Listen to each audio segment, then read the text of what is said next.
Hi అండి. నేను ఈ షార్ట్‌లో ఈఏపీ సెట్ గురించి నోటిఫికేషన్ గురించి చెప్తాను. ఈఏపీ సెట్ నోటిఫికేషన్ అయితే ఇచ్చి చాలా రోజులైందండి. ఇంకో 10 డేస్‌లో ఎగ్జామ్ కూడా కండక్ట్ చేస్తారు.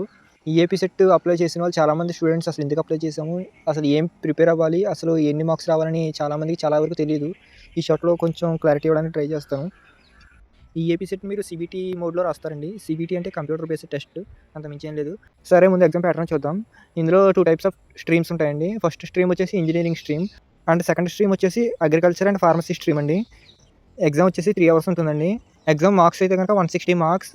అంటే ఈచ్ సబ్జెక్ట్ చెప్తాను చూడండి. ఇంజినీరింగ్ వాళ్ళకి మ్యాథ్స్, ఫిజిక్స్, కెమిస్ట్రీ ఉంటుందండి. అండ్ వెయిటేజ్ వచ్చేసరికి మ్యాథ్స్ 80 మార్క్స్ ఉంటుందండి. ఫిజిక్స్ 40 మార్క్స్ ఉంటుంది. కెమిస్ట్రీ 40 మార్క్స్ ఉంటుంది.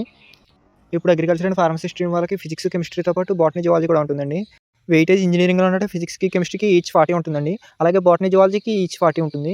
Total 160 marks. ఇందులో నెగెటివ్ మార్కింగ్ ఉండదండి. క్వెషన్‌కి 1 మార్క్, 160 మార్క్స్ టోటల్.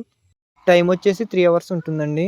సిలబస్ వచ్చేసరికి మీరు ఇంటర్మీడియేట్‌లో చదివారు కదా! మ్యాథ్స్, ఫిజిక్స్, కెమిస్ట్రీ వాటి టాపిక్స్ బేస్ చేసుకునే ఉంటుందండి పేపర్ అంతా కూడాను. అలాగే అగ్రికల్చర్ అండ్ ఫార్మసీ వాళ్ళకి కూడా సేమ్ ఇంటర్ బేస్ చేసుకునే సిలబస్ ఉంటుంది. ఈ ఏపీ సెట్‌లో కట్ ఆఫ్ మార్క్స్ కష్టం అండి చెప్పడం. ఎందుకంటే రాసే స్టూడెంట్స్ మీద డిపెండ్ అయ్యి ఉంటుంది. అంతే కాదండి ఈ స్ట్రీమ్స్‌లో సబ్ స్ట్రీమ్స్ ఉంటాయి. ఆ సబ్ స్ట్రీమ్స్ కూడా మీకొచ్చిన మార్క్స్‌ని బట్టే బేస్ చేసుకొని డివైడ్ చేస్తారు. అంతేనండి. ఎగ్జామ్స్ 10 డేస్ ఉంది కదా! ఒకసారి ఎవరైనా గనక ఇంకా ప్రిపేర్ అవ్వకపోతే గనక ఇంటర్ సిలబస్‌ని ప్రిపేర్ అవ్వండి. ఎగ్జామ్ బా రాయండి. All the best.